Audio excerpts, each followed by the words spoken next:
ఈ neat paper leak విషయంలో ప్రధానమంత్రి మోడీ గారు గెలిచారా లేదంటే సోనం వాంగ్చుక్ గెలిచారా అనేటువంటి చర్చ జరుగుతుంది. ఎందుకంటే 26 రోజులు నిరంతరంగా నిరాహార దీక్ష చేసినటువంటి సోనం వాంగ్చుక్ గారు ఈ మధ్యలోనే తన నిరాహార దీక్షను విరమించడం మనం చూసాం. ఇప్పుడు జరుగుతున్న చర్చ ఏంటంటే అసలు ఎవరు గెలిచారు? నా పాయింట్ ఆఫ్ వ్యూలో ఇద్దరు గెలిచారు అన్నది వాస్తవం. కానీ ఇక్కడ విషయం ఏంటంటే ఈ రాజకీయ చదరంగం మనం గనక దగ్గర నుంచి పరీక్షించినట్లయితే ఇద్దరు గెలిచారన్నది వాస్తవం.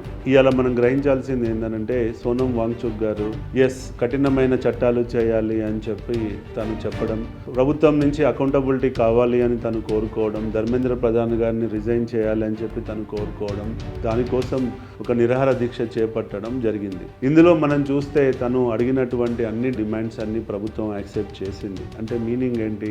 90% of the demands Sonam Wangchuk గారు తీసుకొచ్చినాయి ప్రభుత్వం యాక్సెప్ట్ చేసింది అంటే అది సక్సెస్ కాదా అని చెప్పి నేను అడుగుతున్నా. ఎందుకనంటే ఎప్పుడు కూడా ఉద్యమాలు నిర్మాణం అయినప్పుడు కొన్ని డిమాండ్స్ ప్రభుత్వాల ముందు పెట్టినప్పుడు అన్ని డిమాండ్స్ యాక్సెప్ట్ చేసేటువంటి పరిస్థితి ఉండదు అన్నది మనం గ్రహించాలి. అది కాబట్టి మనం మొండిగా వాదించడం తప్పు.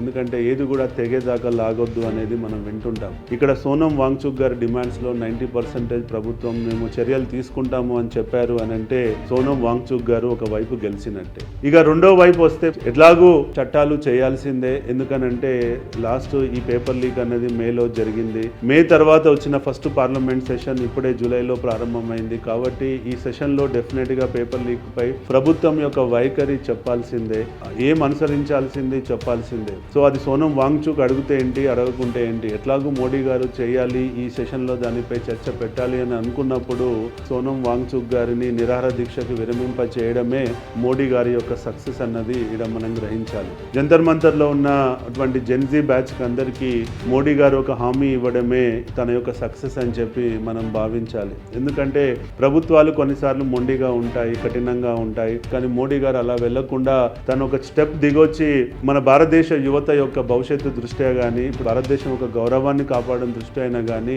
తను అన్ని హామీలకు ఒప్పుకోవడం అన్నది చాలా కరెక్ట్ అయినటువంటి పని. ఒక ధర్మేంద్ర ప్రధాన్ గారిని కనుక రిజైన్ చేయాలా లేదా అన్నది పక్కకు పెడితే మిగతా విషయంలో మోడీ గారు కరెక్ట్ అయిన నిర్ణయం తీసుకున్నారు. కాబట్టి డెఫినెట్గా మోడీ గారు కూడా ఈ యుద్ధంలో విన్ అయ్యారన్నది మనం గ్రహించాలి. ఇంకా సోనం వాంగ్చుక్ గారు విరమించకుండా ఉంటే ఇంకా అది కంటిన్యూ అయ్యి ఉంటే డెఫినెట్గా మోడీ గారు ఫెయిల్ అయ్యేటువంటి పరిస్థితి ఉండేది.